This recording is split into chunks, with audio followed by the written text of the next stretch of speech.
Bien, eh bien, bonjour à toutes et à tous. Merci à ceux qui veulent suivre ce débat de nous rejoindre. Il y a des places pour vous asseoir. Nous avons avec nous des intervenants qui viennent, on va dire, du Grand Maghreb, la Mauritanie, le Maroc, l'Algérie et puis l'Allemagne et la Belgique, c'est ça ? L'Allemagne, voilà. Donc on a une table ronde tout à fait passionnante. Nous avons à débattre effectivement d'un sujet qui est toujours dans l'actualité. Vous avez entendu ce qui s'est passé à Sharm el-Sheikh. On connaît les chiffres. L'Afrique qui est la moins émettrice de gaz à effet de serre, qui est la plus grande victime de ce qui se passe. L'accord tout de même pour indemniser les gens qui ont été victimes du dérèglement climatique.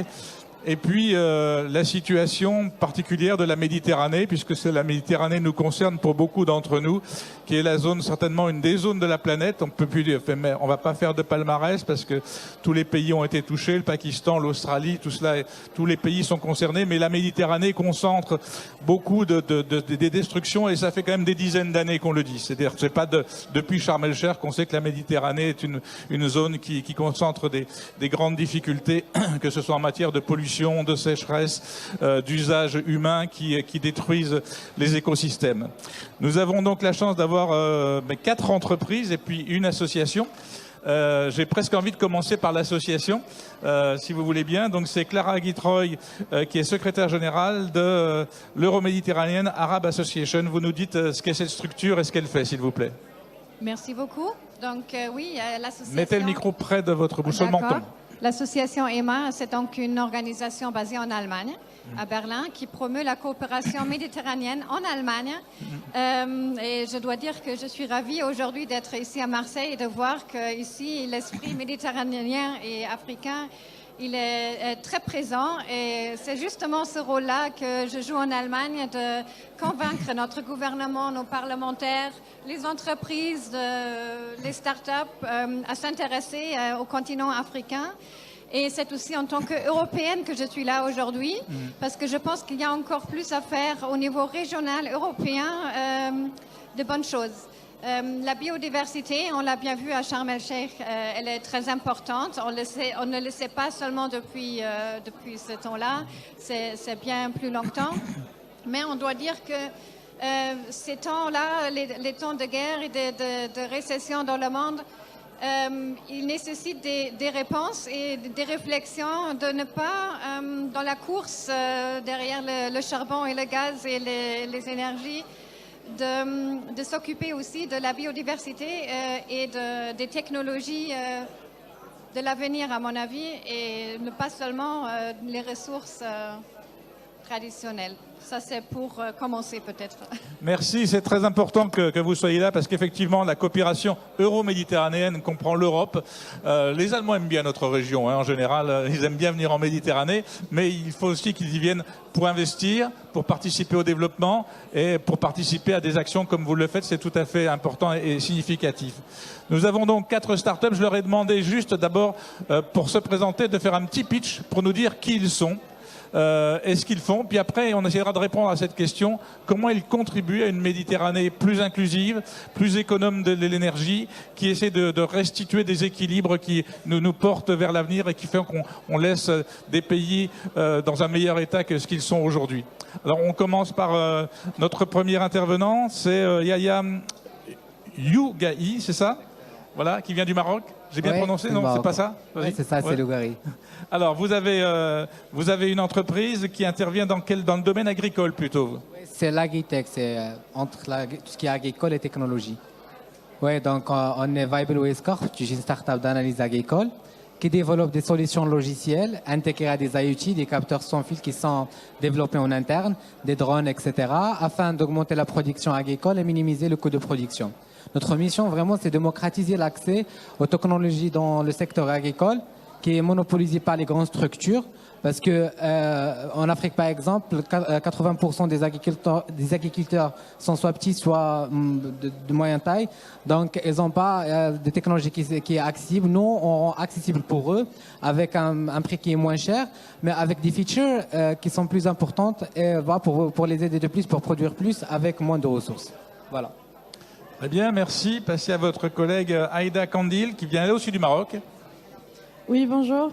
Alors moi c'est Aïda Kandil. Mettez le micro bien près du menton parce qu'avec le bruit de fond, on s'entend très mal. Je suis cofondatrice de la start-up Might Indie. Nous aidons les artisans du Maroc, peu importe leur niveau d'alphabétisme, de pouvoir vendre en ligne à l'international. On leur donne accès au marché et on crée un écosystème qui est beaucoup plus inclusif et qui inclut tous les différents acteurs de l'artisanat. Voilà. D'accord. Mais on a l'impression quand même que l'artisanat marocain est très développé. Est-ce qu'il a besoin de ça pour se développer? Est-ce qu'on a l'impression que c'est de bons vendeurs, les Marocains, quand même?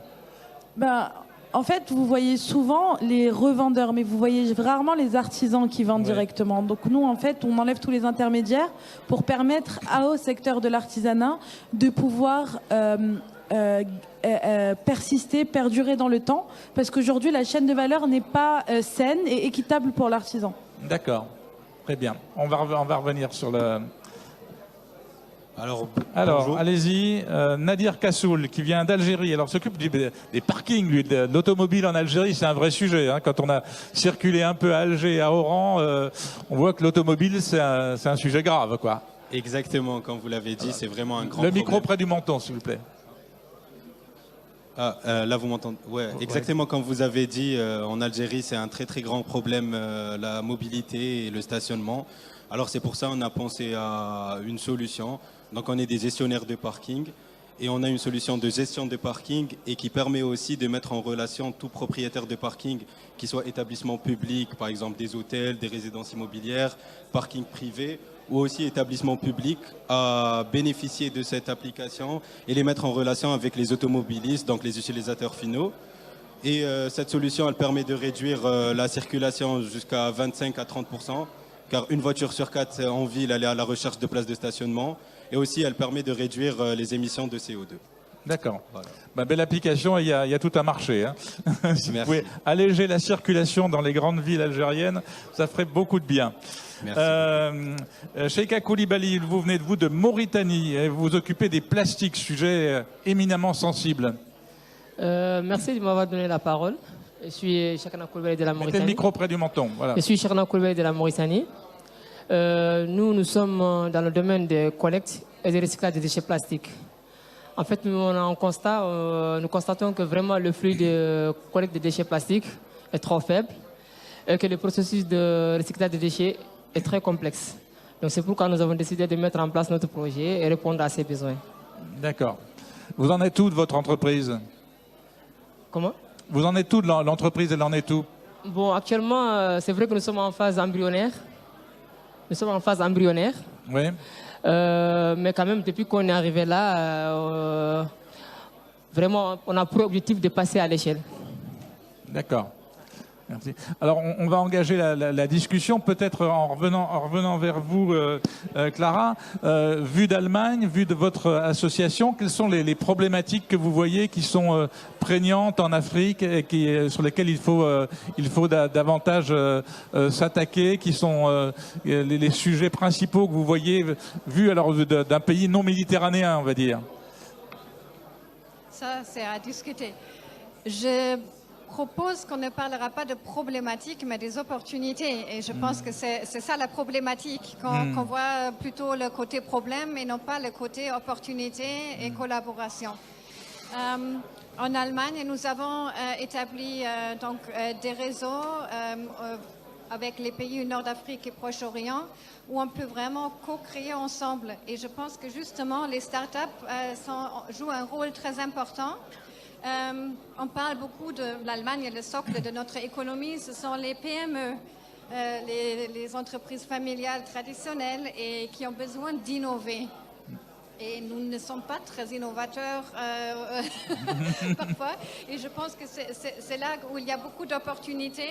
Au-delà des frontières, avec le digital, ça change beaucoup de choses. Et c'est là que je vois beaucoup d'opportunités et que nous apportons des programmes, soit dans le domaine de la construction durable. La loi des chaînes de livraison au niveau de la directive européenne, elle vient de passer aujourd'hui, c'est dans les journaux. Et ça crée donc de nouvelles opportunités de collaboration et notamment aussi les femmes dans les startups. Nous avons un programme de mentorat avec le Nord d'Afrique et l'Allemagne pour aussi créer ces réseaux-là et avoir plus d'échanges économiques au niveau régional et international. D'accord. Est-ce que par exemple, des gens qui font le retraitement du plastique pourraient trouver des partenaires en Allemagne? Avec grand plaisir, oui. Voilà. Tout à fait. Oui. On peut venir vous voir et puis d'accord, parce que c'est un vrai sujet, c'est un sujet industriel, c'est un sujet où on a beaucoup avancé. Il y a des entreprises qui y sont et en Afrique c'est une problématique très importante et en Méditerranée encore plus. Mais vous êtes en Mauritanie, mais il y aura encore des vrais sujets puisqu'on voit que les plastiques sont très utilisés dans tous les pays, mais très peu recyclés alors qu'il y a un potentiel. Effectivement, vous avez raison, c'est une matière première déjà transformée qui peut avoir une deuxième vie pour des très très beaux objets et des très belles créations.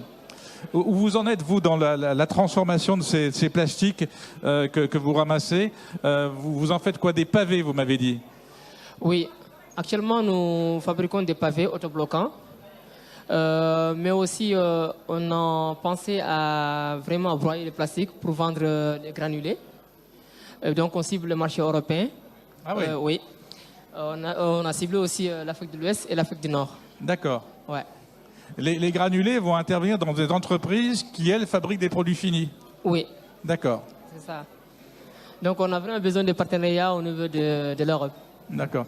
Et là, pour le moment, vous collectez ces produits plastiques? Pour l'instant, nous sommes à la collecte. Après la collecte, on passe au processus de transformation en pavé autobloquant. Bon, malgré que ce n'est pas suffisant, parce que, voilà, comme on est en phase embryonnaire, mais avec le temps, peut-être qu'on aura beaucoup plus d'opportunités à recycler plus et à broyer plus de plastique. D'accord. Je vous ai demandé où vous en étiez, c'est-à-dire qu'aujourd'hui l'entreprise existe? Oui, l'entreprise existe. Depuis une année. Depuis une année? Oui. Vous avez des entrepôts? Vous avez pour l'instant, on a juste un petit atelier. Oui. Voilà, qu'on a vraiment l'ambition d'industrialiser Oui. pour recycler plus de plastique. D'accord. Et vous sentez bien que, en touchant le domaine du plastique, c'est un domaine qui est fondamental dans toute la Méditerranée et toute l'Afrique? Oui, et toute l'Europe aussi. D'accord. Ouais. Bien, parce qu'on voit très bien les sacs plastiques, les déchets industriels, tout ça qui nous reste sur les bras Ouais. et qui n'ont pas d'issue, si ce n'est de finir éventuellement dans des décharges. Dans les décharges, ouais. Voilà. Bien, donc vous pouvez le collecter. On reprend avec vous sur la circulation automobile parce que c'est quelque chose qui est très important aussi, qui est très émetteur de gaz à effet de serre. Vous êtes parti, vous, de ce constat-là quand vous avez créé votre entreprise? Oui, exactement. Alors au début, on était propriétaire de parking. Donc on a acquis le plus grand parking à Oran. On avait vu qu'il y avait un très grand problème parce qu'au fait, il faut savoir qu'il y a plusieurs places de parking, mais que les automobilistes ne les connaissent pas. Donc c'est là le constat qu'on a fait au début. C'est un parking privé que vous aviez? Ouais, c'est un parking privé. Vous avez toujours alors? Ouais, on l'a toujours. Mais au fait, il existe aussi d'autres parkings privés ou d'autres places de parking. Au fait, il y a un déséquilibre entre l'offre et la demande. C'est qu'il y a une très grande demande et il y a de l'offre, mais elle est cachée, voilà. D'accord. Et du coup, nous, on intervient là pour réguler le marché plutôt. Donc quand les gens ne trouvent pas de voiture, qu'est-ce qu'ils font? Ils tournent? Au fait, ils tournent, après, ils savent pas où se garer. Et des fois, ça prend 45 minutes, même 50 minutes pour trouver une place. Et même des fois, ils se stationnent vraiment très mal. Donc, ils vont bloquer des commerces ou ils vont bloquer des voies publiques. Et ils vont beaucoup polluer aussi. D'accord. Donc, un gros effet. Et donc, votre application, si elle marche, elle pourrait se dupliquer ailleurs? Exactement. Donc là, on est opérationnel en Algérie et on aimerait bien s'internationaliser dans les métropoles africaines. On aimerait bien intégrer le marché tunisien, donc pour rester toujours en Méditerranée. Après, ça sera le Caire.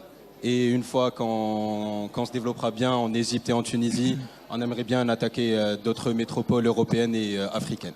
Pour le moment, vous en êtes tout. Vous nous avez dit que vous avez démarré donc parce que vous êtes propriétaire de parking. Exactement. Vous avez développé une application? Exactement, on a développé une application et actuellement on vise tous les propriétaires de parking en Algérie qu'on est en train de rajouter au fur et à mesure sur notre application.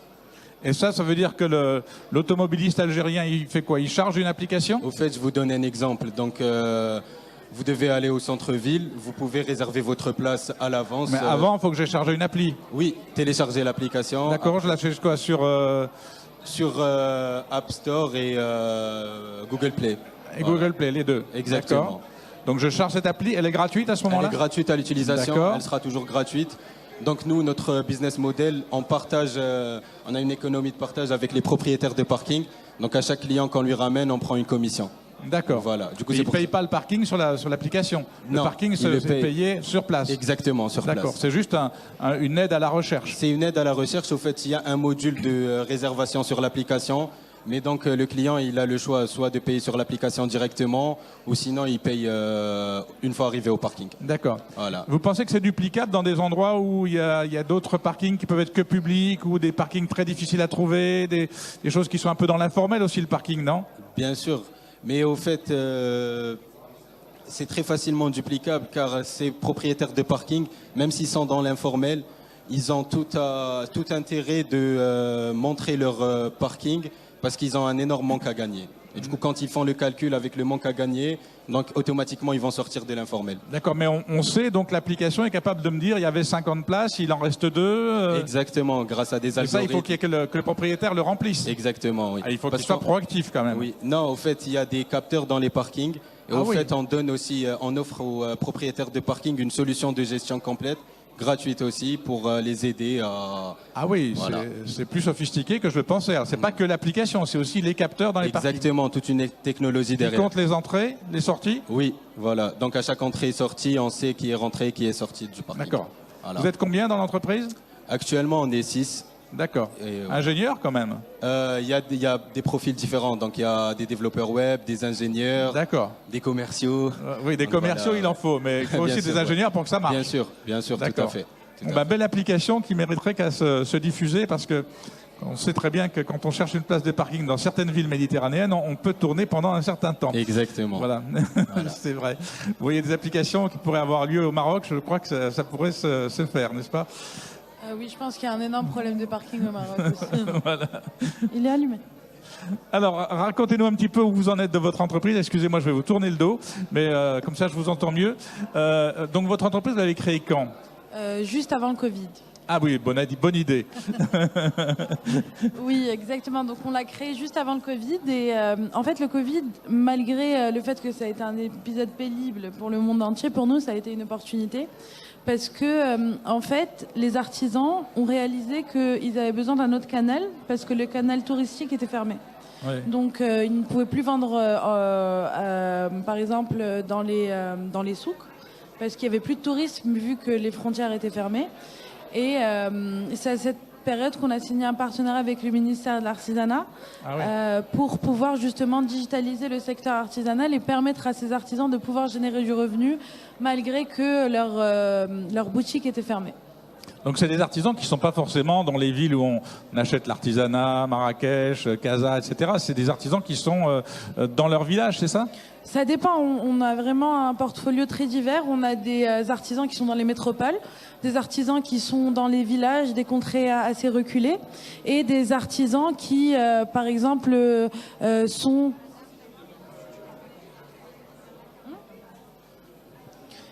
Et des artisans qui sont qui travaillent avec des bazaristes. Et nous, en fait, ce qu'on veut, c'est permettre à tout cet écosystème de pouvoir vendre en ligne et de digitaliser leur catalogue pour permettre aux touristes, à la diaspora marocaine, mais aussi aux Marocains, de pouvoir directement acheter des produits en ligne et sans avoir à se poser la question de 1, est-ce que c'est fait artisanalement, 2, est-ce que c'est un achat qui contribue à l'essor de l'artisanat, et 3, est-ce que c'est un produit de qualité? Parce que ça, ce sont nos 3 valeurs ajoutées.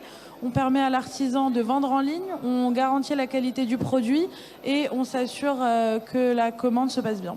Oui, mais enfin, ça paraît simple et évident, mais c'est une révolution, je pense, pour l'artisan marocain qui a l'habitude ou de vendre directement, mais vous me dites c'est plutôt un intermédiaire, un acheteur qui a une boutique, il négocie le prix, et là il a dû montrer, dire voilà le prix c'est le prix sur Internet, hein, on négocie pas, je dois présenter la qualité de ce que je fais, est-ce que voilà ça mesure combien si c'est un tapis, c'est quelle taille si c'est une chaussure, donc là il y a tout un travail quand même de formalisation de leur offre qui est pas évidente. Exactement, donc c'est un vrai travail de fond qu'on fait avec des formations, de l'éducation, on fédère aussi des artisans ensemble en groupement pour qu'ils puissent s'entraider dans la création de leur boutique, etc. Et donc il y a un réel travail de pédagogie et un travail d'éducation, mais comme tu l'as dit, en fait, le manque à gagner est tel que c'est intéressant de prendre ce virage du digital et de se former à vendre en ligne. Alors là, vous en êtes où? Vous avez combien d'artisans qui travaillent avec vous? Aujourd'hui, on en a plus de 500 sur la plateforme. Ah ouais. Oui, et on est principalement à l'export. Pour le moment, comment? Principalement à l'export. Ah, vous êtes à l'export. Oui, à l'export. Donc on peut aller sur votre plateforme. Oui, vous pouvez acheter dès aujourd'hui. Incroyable, sans prendre l'avion, je peux acheter. c'est ça, exactement. D'accord. Alors quel est le nom du site? mychindy.com. D'accord. Bon, on va y aller. Hein. Avec plaisir. L'artisanat marocain importé de main, c'est un artisanat de grande qualité, vous avez su le préserver, ce qui n'est pas le cas de tous les pays, donc il faut encore le préserver. Et c'est une belle application qui permet certainement de donner directement du pouvoir d'achat aux producteurs. Absolument. Donc, on enlève tous les intermédiaires et on permet d'aller directement chez l'artisan. Et du coup, lui, en fait, déjà une marge supérieure par rapport à s'il avait tous les intermédiaires. Et en plus, il est payé très facilement sur l'application. C'est toujours un paiement qui se fait par e-commerce. Du coup, en fait, le paiement se fait avant de recevoir la commande. Ah oui. Donc c'est comme un achat qu'on fait en ligne classique. Exactement. D'accord. Donc vous avez mis tout ça en place. Vous êtes combien dans la structure? On est 4. 4? Ah là là, mais vous soulevez des montagnes à 4. Hein. Vous faites quand même appel à des sous-traitants, non? Pas non. En fait, on travaille vraiment. En fait, on est 4 en interne et après on a beaucoup d'artisans qui sont des groupements avec qui on travaille, avec qui on travaille. D'accord. C'est ces groupements qui après vont dire voilà sur tel village on peut ramener des femmes qui font telle chose, des artisans, des potiers, des choses comme ça qui font. C'est ça, aider à la digitalisation, au développement du produit. Nous on forme et après ils forment. D'accord, très bien. Bon, bonne chance. On voit en quoi c'est inclusif. Il n'y a même pas besoin de faire la littérature là-dessus parce que c'est maintien de l'activité dans les zones agricoles, maintien de l'activité de gens qui pourraient être balayés par des productions qui deviendraient industrielles, qui casseraient l'artisanat. C'est un petit peu ça, c'est la résistance de l'artisanat. Et l'enracinement surtout. Donc permettre à des populations rurales de rester dans le confort du rural et pouvoir générer du revenu à distance. Oui, puis pas venir à s'agglomérer sur des villes où ils sont pas sûrs de trouver un confort de vie. Et préserver notre artisanat. Préserver, c'est primordial. Ouais. Alors, on va passer à votre activité, vous qui êtes aussi dans le monde rural. Alors, expliquez-nous un petit peu ce que vous faites et où vous en êtes. Alors, nous, comme je disais tout à l'heure, nous développons des solutions logicielles, des applications qui sont intégrées à des IoT bien hardware, ça veut dire des drones, des capteurs qui sont développés en interne, afin de produire plus, mais avec tout en réduisant le coût de production. On a par exemple des sondes qui sont installées dans les fermes, elles collectent les informations, les data, après c'est envoyé au cloud. L'utilisateur qui est bien l'agriculteur ou bien l'entreprise agricole ou bien quoi que ce soit, elle reçoit ces informations en temps réel et on a de l'intelligence artificielle derrière qui peut permettre aux agriculteurs ou bien l'utilisateur de prédire, plutôt de monitorer l'irrigation, la fertilisation, la prédiction et la détection des maladies, la prédiction de météo, management des ressources. Et est-ce qu'on veut vraiment, parce que to be scalable, on veut bien pour rendre les fermes autonomes. Ça veut dire on peut même gérer une ferme qu'on est à Marseille, on peut gérer une ferme au Maroc.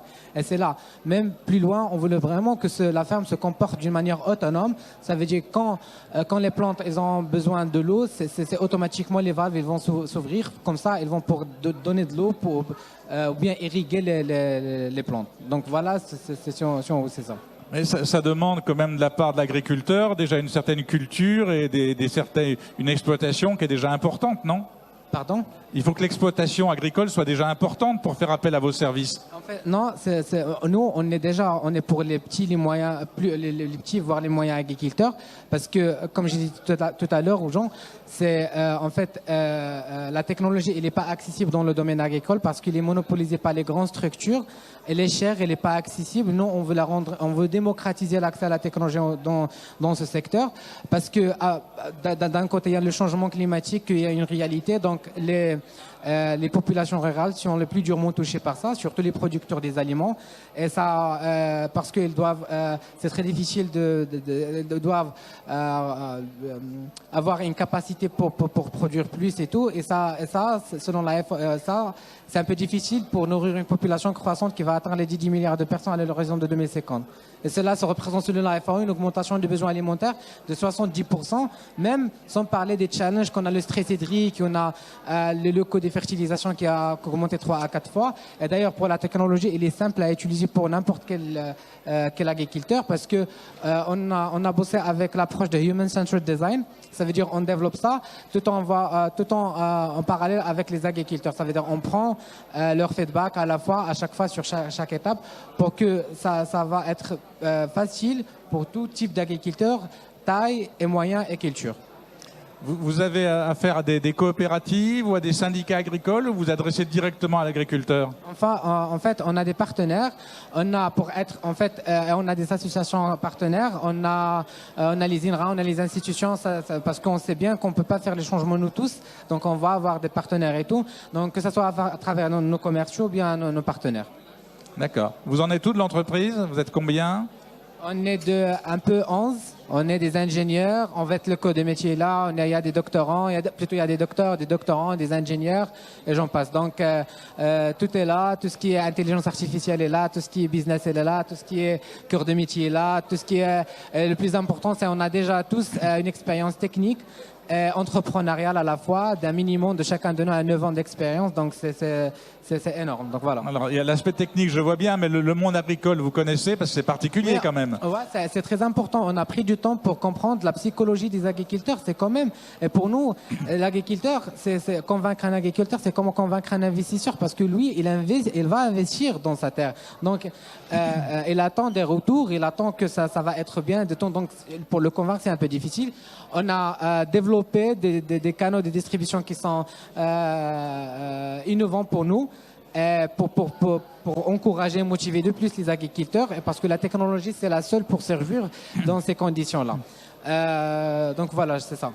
Mais quand un agriculteur marocain voit débarquer des jeunes ingénieurs tout frais émoulus de leur école qui vient leur donner des leçons sur comment il faut cultiver, quels outils il faut. Est-ce qu'ils vous reçoivent bien ou est-ce que quand même ils doivent se dire mais nous on sait faire, on a toujours su faire, on n'a pas besoin de tout ça? Non, ça dépend des régions. C'est pour ça qu'on s'est dit c'est la psychologie qu'on a pris d'avoir le process d'achat et on a plusieurs types. Ça d'un côté. D'autre côté, on a des casquettes parce qu'on sait, on est déjà là dans le terrain, on sait bien ce qui se passe, on sait c'est pour ça, il faut bien comprendre la psychologie du consommateur. Par exemple, si je pars à Honor, je vais faire un discours.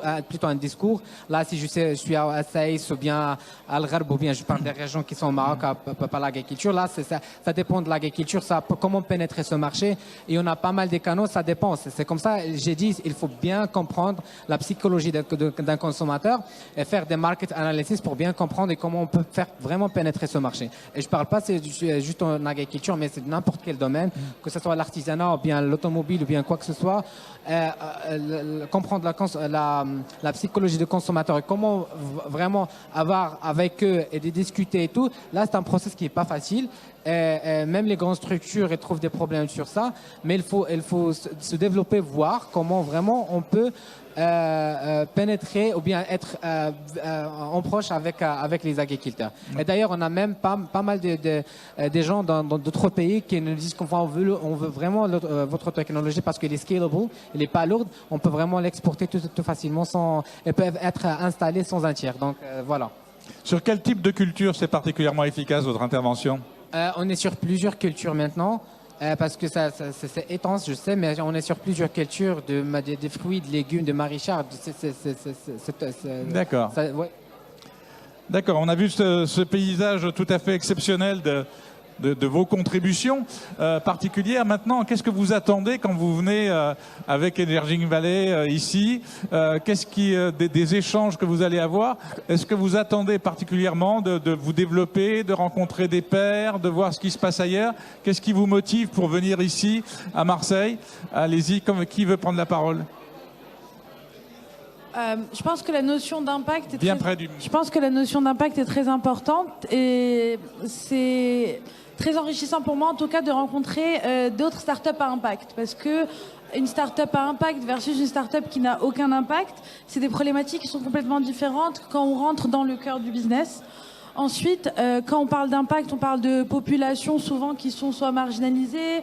Moi, je parle de mon impact, mais aussi l'impact climatique. Mais dans mon cas, j'aime beaucoup networker et apprendre de ce qui se fait sur le continent en termes d'inclusivité, parce que je pense qu'on a tous beaucoup à apprendre les uns des autres, que même si on résout tous des problèmes différents, dans le fond, il y a souvent des solutions qui sont communes. Et c'est là, en fait, que c'est important d'avoir ces événements comme Emerging Valley pour pouvoir justement apprendre les uns des autres, poser des questions auxquelles on aura sûrement plus de réponses que si on les posait dans un autre endroit où encore il n'y avait pas cette notion d'impact. Donc par exemple, moi je parle des populations marginalisées. J'ai networké avec un superbe start-upper nigérien qui m'a expliqué comment lui, il arrivait à aussi fédérer des agriculteurs. Moi je fédère des artisans, mais en fait il y a beaucoup de passerelles. Et je pense que du coup ces événements ils sont très importants pour ça, pour apprendre les uns des autres, se connaître, partager des opportunités aussi, voir des opportunités de collaboration, parce que je pense vraiment que quand on est une start-up, c'est important de ne pas rester tout seul et d'essayer de collaborer avec d'autres start-up pour agrandir en fait l'écosystème et permettre à tout le monde d'en profiter. Donc, voilà. Voilà, je crois que les échanges sont importants. Il me semble qu'il y a 2 ans ou 3 ans, il y avait une start-up qui venait, me semble-t-il, du Sénégal, qui avait une application à peu près sensible, qui intervenait sur le même sujet. C'était prendre les poissons qui arrivaient de la pêche des pêcheurs, plutôt que de les remettre à des grossistes, de les mettre directement en vente pour les gens ou pour les restaurants qui les prenaient, de les livrer directement au restaurant et de faire que le pêcheur soit correctement rémunéré. Et c'était dans le même état d'esprit, c'est-à-dire on supprime les intermédiaires et plutôt que la marge aille à des intermédiaires, la marge allait directement au pêcheur. Mais il avait de gros problèmes que vous avez évoqués, c'était de faire que les pêcheurs puissent remplir que j'ai 14 dorades. 14 dorades, ça nous semble évident, mais c'est pas évident pour quelqu'un qui maîtrise pas l'écriture. Donc là aussi, il y avait de l'accompagnement. Et vous c'est l'intelligence artificielle que vous voulez mobiliser pour essayer de faire que les gens puissent mettre eux-mêmes en ligne à travers de l'intelligence artificielle. Ça va être compliqué, ça, non? Et c'est exactement ça, c'est notre prochain challenge. Donc développer de la tech inclusive pour les populations illettrées. On est bien avancé dedans. Et quand ce sera full en ligne, je pense qu'on pourra rapidement passer de 500 à, par exemple, 100 000 artisans, parce que on n'aura plus cette barrière à l'entrée qui est de savoir ajouter un produit en ligne, créer un store, etc. Tout à fait. Bien, ce que vous apprenez à Emerging Valley à partir de vos parkings. Exactement, je rejoins l'avis de Aïda. Donc grâce à Emerging Valley, ça nous permet vraiment de nous ouvrir à l'international et sur le bassin méditerranéen, parce qu'on est tout le temps occupé dans nos pays.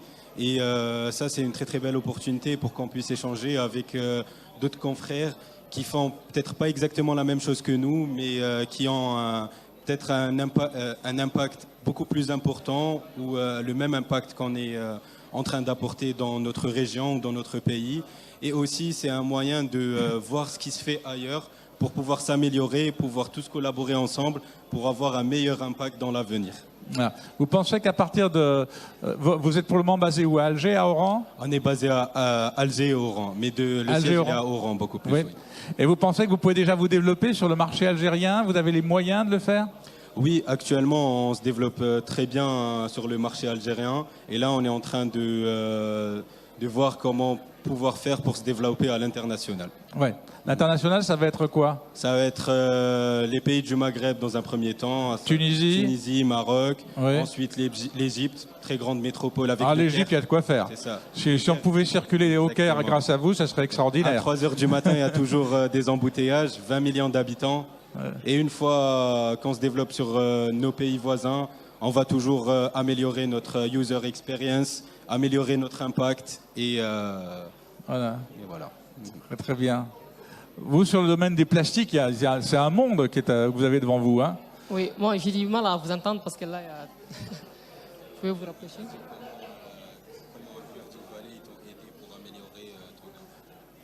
Quel est l'intérêt que vous avez à échanger avec d'autres ici par rapport à votre entreprise, à l'impact que vous avez et comment vous pouvez, à travers les rencontres, vous dire peut-être qu'on peut développer ça déjà en Mauritanie, mais peut-être ailleurs, ou avoir des soutiens pour le développer mieux en Mauritanie? En termes d'impact, moi je dirais que ça m'a impacté personnellement. Je remercie d'abord Emergen avec ses partenaires, SCBC, AFD, parce qu'ils nous ont apporté énormément d'expérience en termes de formation et autres, qu'on va l'appliquer une fois chez nous. Et j'ai rencontré d'autres personnes aussi qui sont là, qui sont dans le même domaine que moi. Des gens qui viennent de commencer. On a eu à échanger pour savoir comment ça fonctionne chez eux et d'aller appliquer. Parce que nous, on voulait mettre en place une application qui va nous permettre de collecter plus de plastique et en même temps de créer des éco-citoyens. La collecte des plastiques, c'est quoi? Qu'est-ce que vous collectez en ce moment? J'ai pas compris. Les plastiques que vous collectez, c'est lesquels? En fait, nous collectons tout ce qui est plastique PET. Plastique? Le PET. Des PET, oui, d'accord, oui. Et pour l'instant, on est juste sur les plastiques PET, pas les sachets, les déchets plastiques, non. Et c'est quel réseau qui vous les apporte? Comment? Quel réseau vous permet de les collecter? En fait, une partie de notre entreprise, c'est la collecte. Voilà, et on a aussi d'autres femmes qui sont dans le domaine informel, qui collectent des plastiques, qui nous apportent. On a d'autres partenaires qui sont là, qui sont dans le domaine de la collecte des déchets en général, qui nous apportent des plastiques. D'accord. Merci beaucoup. Vu d'Allemagne, ce qui est intéressant, et c'est toujours une difficulté, c'est qu'on a des petites entreprises et en même temps c'est leur atout.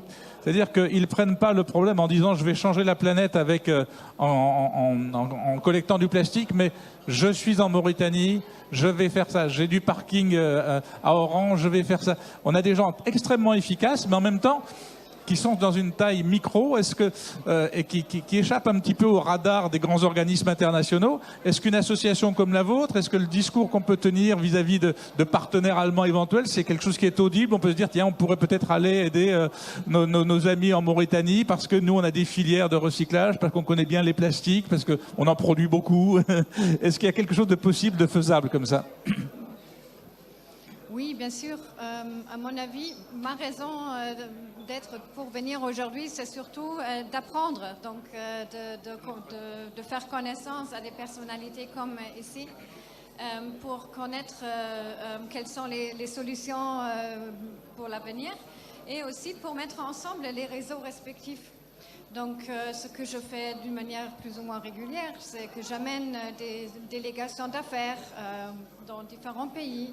Et la prochaine fois que je viendrai en Mauritanie, ce sera clair que je vais voir comment intégrer donc, cet aspect-là. J'ai aussi l'idée, par exemple, au Maroc, nous avons un projet avec plusieurs partenaires allemands qui s'appelle Food Academy. Et nous sommes dans la région de Nord, de Tanger et de la ville de Ouezan. Et déjà, j'ai envie de vous mettre en contact avec nos partenaires sur place et de voir comment faire chose commune. Donc, je vois que c'est une source d'inspiration d'être là et qu'il ne suffit pas seulement de parler et d'échanger les cartes de visite, mais de passer à l'action. Là, c'est mon côté très pragmatique qui vient en place. Et ça me donne envie donc d'élaborer ensemble des partenariats et des idées. Qu'est-ce que vous pourriez attendre de l'Europe finalement? Parce que c'est de ça dont on parle. Vous venez à Marseille, il y a des dispositifs européens, peut-être qu'ils sont adaptés, peut-être qu'ils ne sont pas adaptés. Qu'est-ce qu'on pourrait en attendre plus pour développer votre activité? Qu'est-ce que vous voyez? Quelle est votre attente pour dire, voilà, on peut développer mieux les relations avec l'Europe et qu'est-ce qu'on peut en attendre? Déjà, vous vous débrouillez bien, vous avez entrepris, c'est formidable. Mais d'une relation avec l'Europe, qu'est-ce qui pourrait arriver?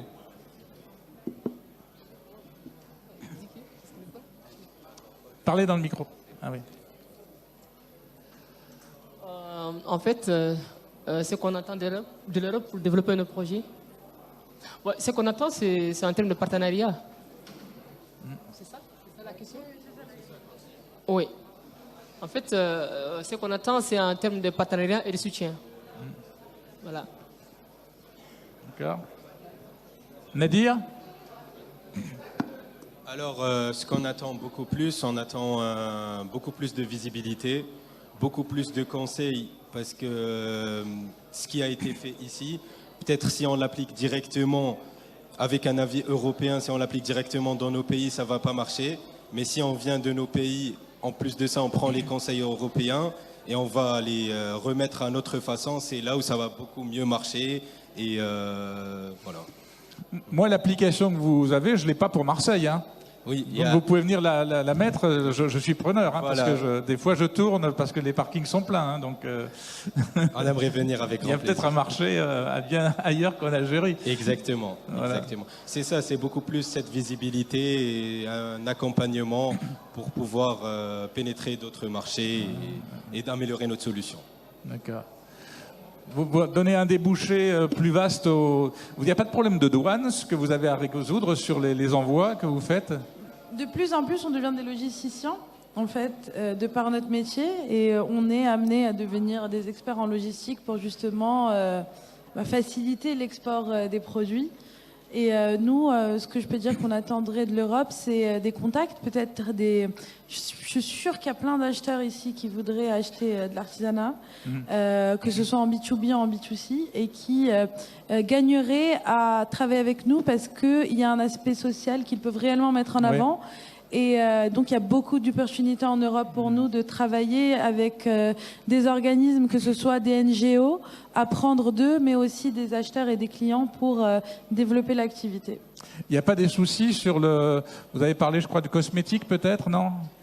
Pour ça, on a 100% des personnes qui sont avec nous sont déjà conformes.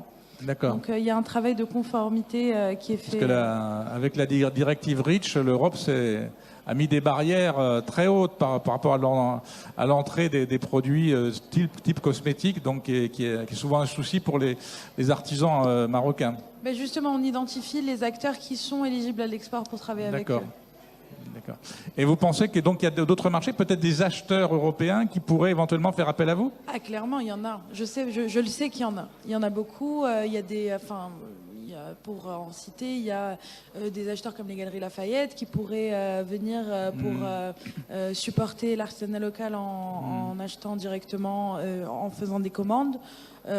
Beaucoup de boutiques, on a plein de concept stores en Europe qui veulent mettre en avant l'artisanat marocain.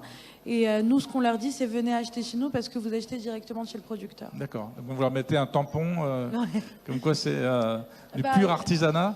Dans le pipe, dans la roadmap, c'est la blockchain pour la certification en fait du fait que c'est quelque chose qui est handmade. Et, Ah oui, carrément. Oui, on veut donner une traçabilité à l'acheteur, c'est important. Eh oui. C'est compliqué quand même de manipuler la blockchain pour acheter de la poterie dans un village marocain. L'acheteur va pas la manipuler.